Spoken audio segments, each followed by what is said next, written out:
नमस्कार मित्रों, आज का हमारा विषय है RPSC first grade first paper Jawaharlal Nehru. इससे पहले हम जो व्यक्तित्व थे हमारे राष्ट्रीय आंदोलन के विशेष संदर्भ में महात्मा गांधी, वो हम कंप्लीट कर चुके हैं और उसी क्रम में आज हमारे ये दूसरे व्यक्तित्व हैं जवाहरलाल नेहरू। तो मित्रों, अकॉर्डिंग टू सिलेबस यदि आप भी तैयारी करना चाहते हैं और पहली बार इस वीडियो को देख रहे हैं तो हमारे चैनल को सब्सक्राइब करें ताकि फर्स्ट ग्रेड के जो तथ्यात्मक जो नोट्स हैं ऑफिशियल वेबसाइट्स से तैयार किए हुए जो नोट्स हैं वो आपको मिल सके और अच्छी से अच्छी आपकी तैयारी हो सके। तो चर्चा करते हैं आज का जो हमारा पॉइंट है जवाहरलाल नेहरू। तो ये दूसरे नंबर के हमारे व्यक्तित्व हैं। पहले नंबर के हमारे व्यक्तित्व थे महात्मा गांधी, जिसके बारे में राष्ट्रीय आंदोलन में बहुत सारी घटनाएं थी, उनसे जुड़ी हुई बहुत सारी बातें थी, इसलिए महात्मा गांधी के हमने 3 पार्ट किए थे। और इसी तरह हम जवाहरलाल नेहरू की बात करें तो राष्ट्रीय आंदोलन में इनका भी महत्वपूर्ण योगदान रहा था, लेकिन इनकी जो जानकारियां हैं, इनसे संबंधित जो तथ्य हैं बहुत ही कम हैं, इसलिए जवाहरलाल नेहरू का केवल एक ही वीडियो अपन यहाँ पर बनाएंगे और इसी वीडियो में सारी जो बातें हैं परीक्षा की दृष्टि से जितनी भी महत्वपूर्ण तथ्य हैं, पॉइंट है, उनकी चर्चा आज के इसी वीडियो में हम करेंगे।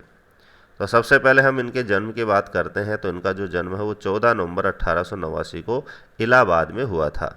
तो स्थान आपको याद रखना है, डेट आपको याद रखनी है। माता पिता की बात करें तो इनके जो पिता का नाम था वो था मोतीलाल नेहरू और इनकी माता का नाम था स्वरूप रानी थुस्सू। तो यहाँ पर एक नाम आया है मोतीलाल नेहरू। तो मोतीलाल नेहरू भी स्वतंत्रता सेनानी के रूप में जाने जाते हैं और जितनी भी जो आज़ादी के लिए जो लड़ाइयाँ लड़ी गई थी, आंदोलन किए गए थे, उनमें मोतीलाल नेहरू का भी बहुत योगदान रहा था। और इसी वजह से अपने पिता को देख करके और अपने देश के प्रमुख जो व्यक्ति थे उनको देख करके और जवाहरलाल नेहरू ने भी भारत का जो राष्ट्रीय आंदोलन था उसमें शामिल होने का जो निर्णय है वो लिया था। नेक्स्ट पॉइंट की हम बात करते हैं तो इनकी बड़ी बहन थी जिसका नाम था विजया लक्ष्मी। वो संयुक्त राष्ट्र महासभा की पहली महिला अध्यक्ष बनी थी। तो जो संयुक्त राष्ट्र महासभा है उसकी पहली महिला अध्यक्ष की हम बात करें तो उनका नाम था विजया लक्ष्मी। और विजया लक्ष्मी पंडित जो है वो भी पंडित जवाहरलाल नेहरू की बड़ी बहन थी। तो ये थी इनके पारिवारिक जो जानकारी है कि इनके पिता का नाम क्या था, इनकी माता का नाम क्या था, जन्म कहाँ हुआ था और इनकी जो बड़ी बहन है वो पहली महिला अध्यक्ष बनी थी राष्ट्रीय महासभा की। इनकी शिक्षा की बात करते हैं तो पंडित जवाहरलाल नेहरू की स्कूली जो शिक्षा है वो हैरो स्कूल से हुई थी और ये हैरो स्कूल कहाँ है, इंग्लैंड में। तो आप देख सकते हैं एक समृद्धशाली परिवार से ये बिलोंग करते थे, उच्च कुल से ये बिलोंग करते थे कि इनकी जो स्कूली शिक्षा है वो भी इंग्लैंड में हुई थी। मोस्ट ऑफ जो क्रांतिकारी हैं, मोस्ट ऑफ जो लीडर्स हमने पढ़े हैं तो आपने देखा होगा कि स्कूली शिक्षा तो उनकी भारत में हुई थी, यद्यपि उन्होंने जो उच्च शिक्षा है वो विदेशों से ग्रहण करी हो, लेकिन जवाहरलाल नेहरू की बात करें तो बचपन से ही ये विदेश में पढ़े थे। तो स्कूली शिक्षा कहाँ से हुई थी? हैरो स्कूल, इंग्लैंड से इनकी स्कूली शिक्षा हुई थी। कॉलेज की शिक्षा की बात करें तो इनकी जो कॉलेज शिक्षा है ट्रिनिटी कॉलेज कैम्ब्रिज लंदन से हुई थी। तो तीनों चीज़ें आपको याद रखना है कि कॉलेज की शिक्षा कहाँ से प्राप्त करी थी, कौन से कॉलेज से प्राप्त करी थी। तो कॉलेज का नाम है ट्रिनिटी कॉलेज कैम्ब्रिज लंदन से।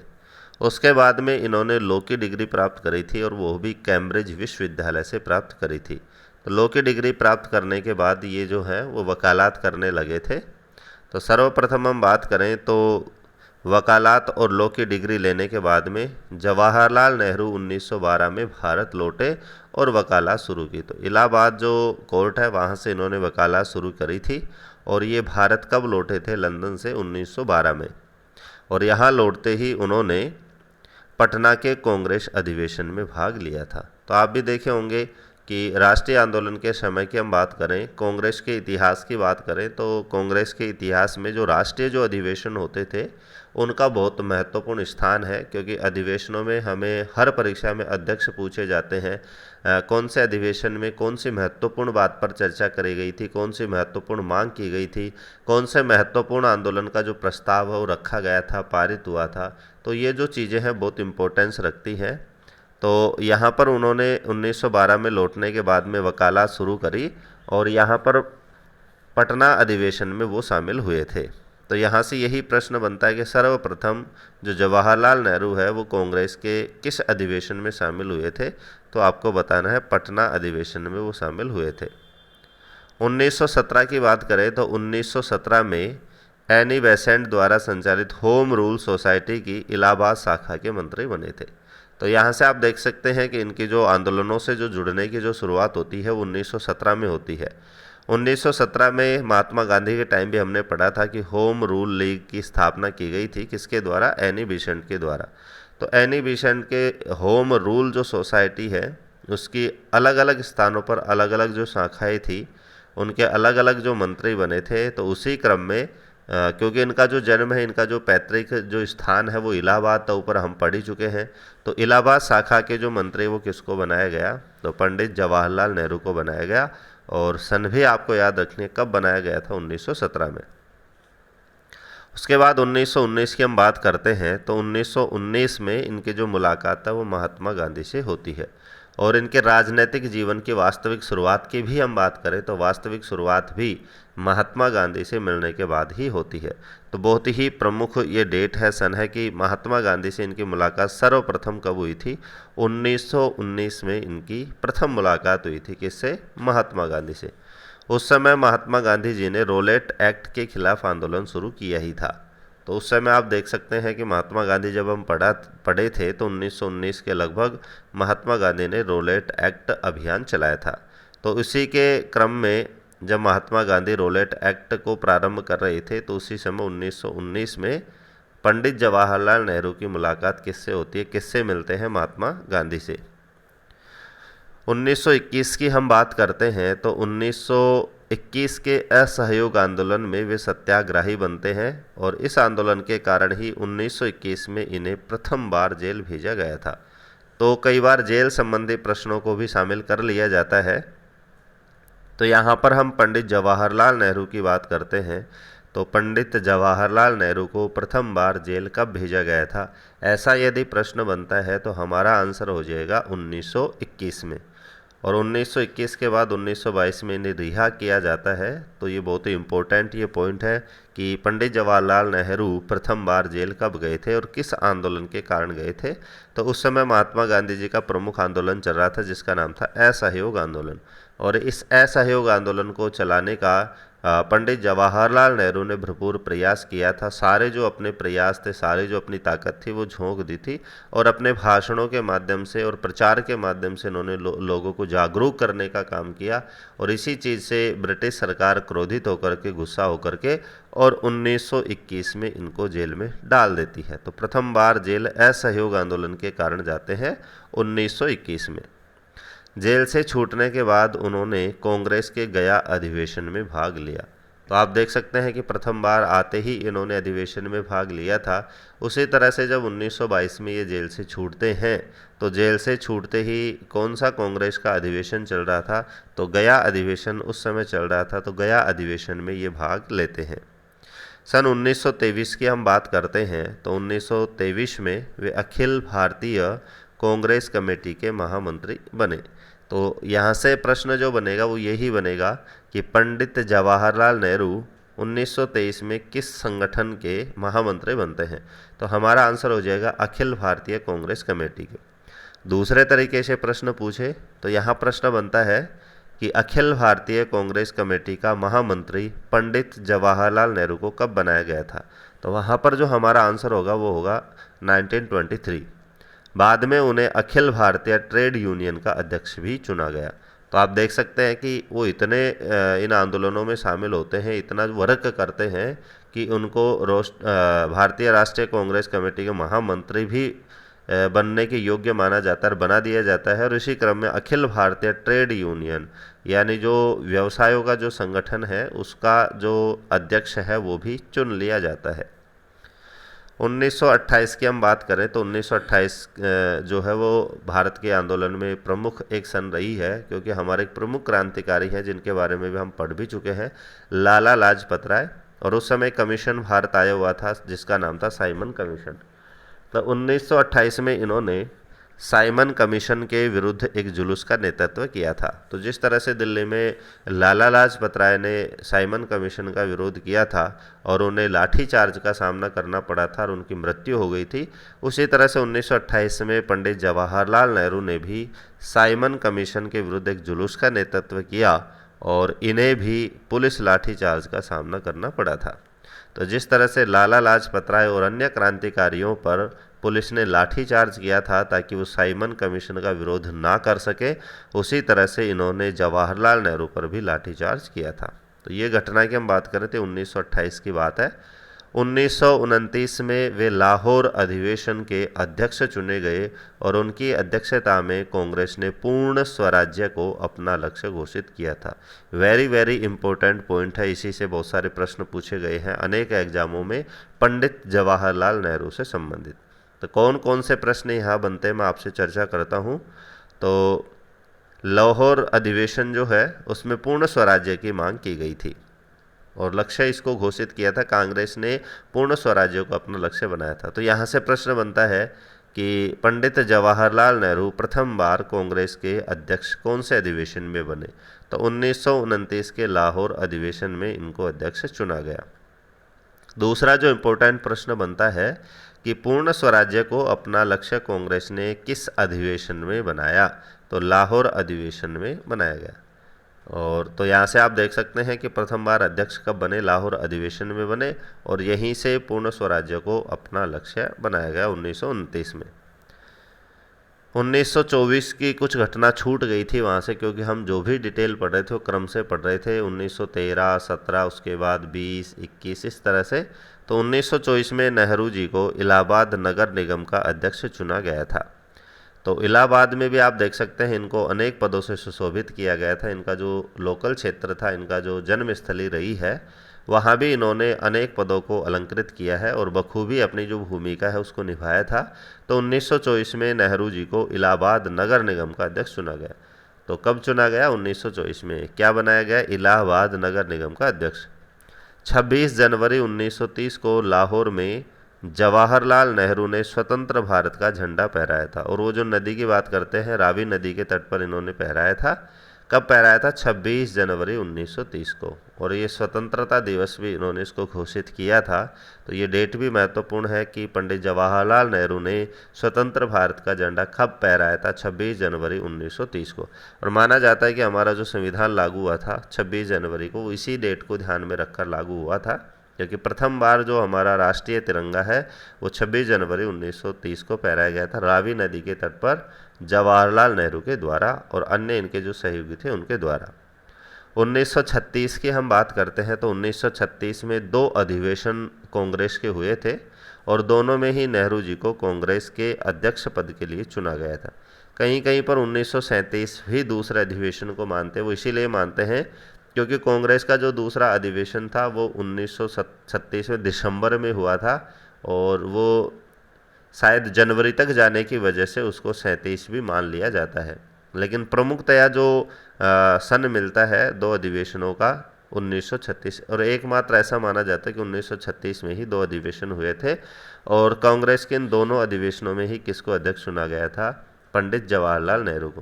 तो इस तरह से आप देख सकते हैं कि इनको कितने बार अध्यक्ष बनाया गया था? 3 बार। ऐसे नोट्स भी मैंने वीडियो के लास्ट में लिखे हैं, लेकिन यहाँ पॉइंट आने की वजह से भी मैं आपसे चर्चा कर देता हूँ कि पंडित जवाहरलाल नेहरू को 3 बार राष्ट्रीय कांग्रेस का अध्यक्ष चुना गया था। 1940 की हम बात करते हैं तो 1940 के गांधी जी के व्यक्तिगत सत्याग्रह आंदोलन में जवाहरलाल नेहरू दूसरे सत्याग्रही बनते हैं। प्रथम सत्याग्रही की हम बात करते हैं तो हम गांधी जी वाले वीडियो में पढ़ चुके हैं, विनोबा भावे थे। तो 1940 में गांधी जी ने एक आंदोलन स्टार्ट किया था। उस आंदोलन का नाम था व्यक्तिगत सत्याग्रह आंदोलन। और इस व्यक्तिगत सत्याग्रह आंदोलन के जो प्रथम सत्याग्रही बने थे वो थे विनोबा भावे। और वहाँ भी मैंने बताया था कि विनोबा भावे को ब्रिटिश सरकार के द्वारा गिरफ्तार कर लिया जाता है और इनकी गिरफ्तारी के बाद जो दूसरे सत्याग्रही बनते हैं वो कौन बनते हैं? पंडित जवाहरलाल नेहरू। तो यहीं से आपको याद रखना है कि गांधी जी के व्यक्तिगत सत्याग्रही आंदोलन के दूसरे नंबर के सत्याग्रही कौन थे? तो हमारा आंसर हो जाएगा पीटी जवाहरलाल नेहरू, पंडित जवाहरलाल नेहरू। नेक्स्ट हमारा पॉइंट है 12 अगस्त 1946 को नेहरू जी को अंतरिम सरकार बनाने के लिए ब्रिटिश शासकों द्वारा आमंत्रित किया गया था, लेकिन मुस्लिम लीग ने इसका विरोध किया।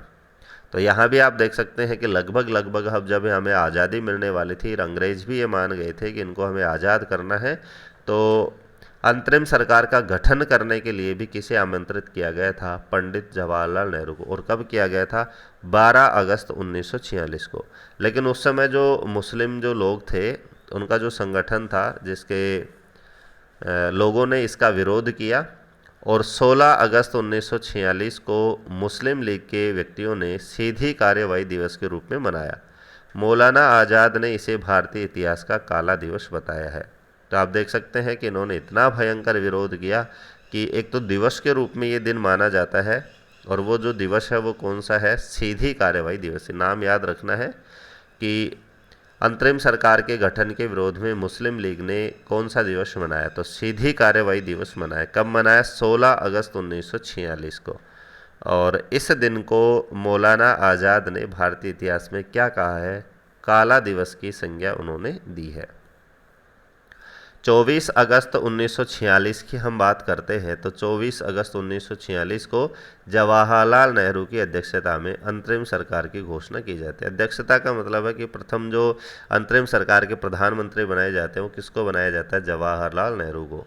तो आप देख सकते हैं कि 12 अगस्त 1946 को अंतरिम सरकार का गठन करने के लिए इन्हें आमंत्रित किया जाता है। मुस्लिम लीग इनका विरोध करती है। 16 अगस्त को सीधी कार्यवाही दिवस मनाते हैं, और इसी क्रम में 24 अगस्त को अंतरिम सरकार की घोषणा की जाती है। और किसकी अध्यक्षता में? पंडित जवाहरलाल नेहरू की अध्यक्षता में। और इसी क्रम में अंतरिम सरकार का जो गठन है वो कब होता है? 21 सितंबर 1946 को। जवाहरलाल नेहरू कांग्रेस के 3 बार अध्यक्ष बने, जो मैं आपको बता ही चुका हूँ। यहाँ पर मैंने लिख भी दिया है ताकि नोट्स पढ़ते समय आप इन चीज़ों को भूल ना जाएं और आपके चीज़ें याद रहें। तो प्रथम बार अध्यक्षता की बात करते हैं तो 1929 में ये प्रथम बार अध्यक्ष बनते हैं, और उस समय कांग्रेस का ये 44वां अधिवेशन था। और किस जगह पर ये अधिवेशन हुआ था? लाहौर अधिवेशन। अप्रैल 1936 में लखनऊ अधिवेशन जो 49वां अधिवेशन था, इसमें ये दूसरी बार अध्यक्ष बनते हैं। और दिसंबर 1936 फैजपुर महाराष्ट्र जो 50वां अधिवेशन था, उसमें भी पंडित जवाहरलाल नेहरू अध्यक्ष बनते हैं। तो इस तरह से प्रश्न बनता है कि पंडित जवाहरलाल नेहरू कांग्रेस के कितने बार अध्यक्ष रहे? तो वहाँ पर आपका आंसर देना है 3 बार। मित्रों, एक हमने टॉपिक पढ़ा था और हमारे सिलेबस में भी है, वो चीज़ें मैं आपको बताने वाला था, लेकिन मैंने सोचा जब उसके जो समकक्ष बात है वो जब आएगी, जब मैं आपसे चर्चा करूँगा। हमने बाल गंगाधर तिलक पढ़ा है और हमारे सिलेबस में भी उनको रखा गया है। तो वहाँ पर एक पुस्तक से मैंने जब नोट्स बना रहा था तो वहाँ पर लिखा हुआ था कि ये कांग्रेस के अध्यक्ष बने, लेकिन जब इन अधिवेशनों को मैंने देखा और कांग्रेस के जो अधिवेशन जहाँ जहाँ हुए थे उनको मैंने देखा, तो उसमें देखा गया है कि बाल गंगाधर तिलक को कभी भी राष्ट्रीय कांग्रेस का अध्यक्ष नहीं बनाया गया। तो वहाँ पर भी आप करेक्शन कर सकते हैं, और या फिर जो बाल गंगाधर तिलक है, जो नोट्स आपने बना रखे हैं वहाँ नीचे नोट लगाकर आप लिख सकते हैं कि बाल गंगाधर तिलक कभी भी कांग्रेस के अध्यक्ष नहीं बने। तो यहाँ से ऐसा ही ये टॉपिक था, इसीलिए मैंने उस पॉइंट पर चर्चा करना बिल्कुल उपयुक्त समझा है। तो पंडित जवाहरलाल नेहरू की हम चर्चा कर रहे थे, तो कितने बार वो अध्यक्ष बने? 3 बार। कब कब बने, कौन कौन से अधिवेशन में बने, सारी चीज़ें मैंने इन नोट्स में यहाँ पर लिख दी है।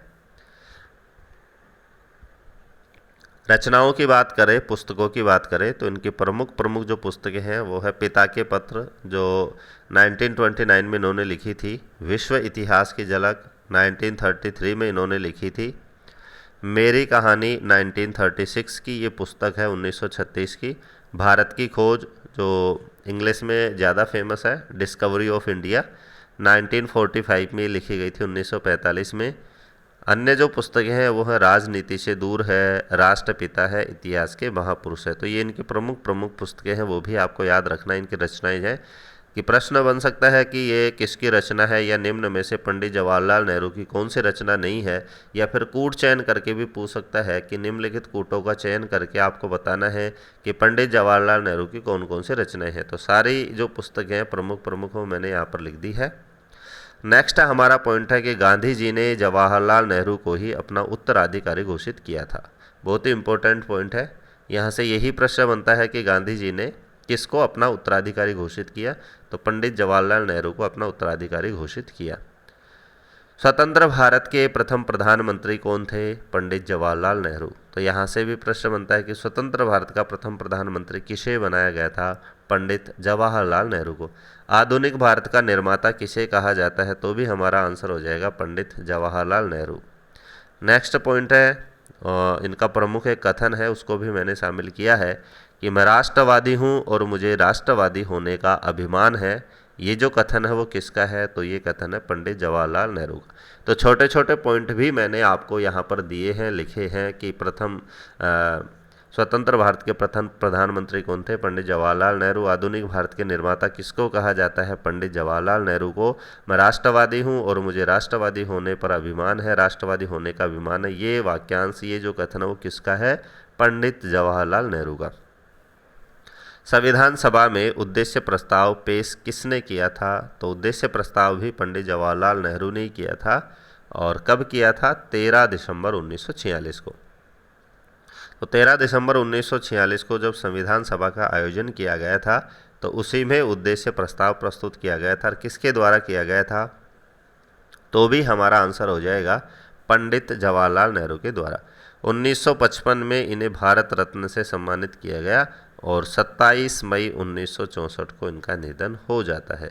तो इस तरह से आप देख सकते हैं कि भारतीय राष्ट्रीय आंदोलन की हम बात करें, स्वतंत्रता आंदोलन की बात करें, तो प्रत्यक्ष और अप्रत्यक्ष रूप से पंडित जवाहरलाल नेहरू ने भी सक्रिय रूप से हर आंदोलन में इन्होंने भूमिका निभाई है। जेल भी इनको जाना पड़ा है, लाठी चार्ज भी इन्होंने सहा है और प्रमुख प्रमुख जो आंदोलन है, प्रमुख प्रमुख जो रैलियाँ रही हैं, जुलूस रहे हैं, उनका इनको नेतृत्व भी इन्होंने किया है। और सारी चीज़ें मैंने डेट टू डेट सन वाइज यहाँ पर व्यवस्थित की हैं कलेक्शन करके।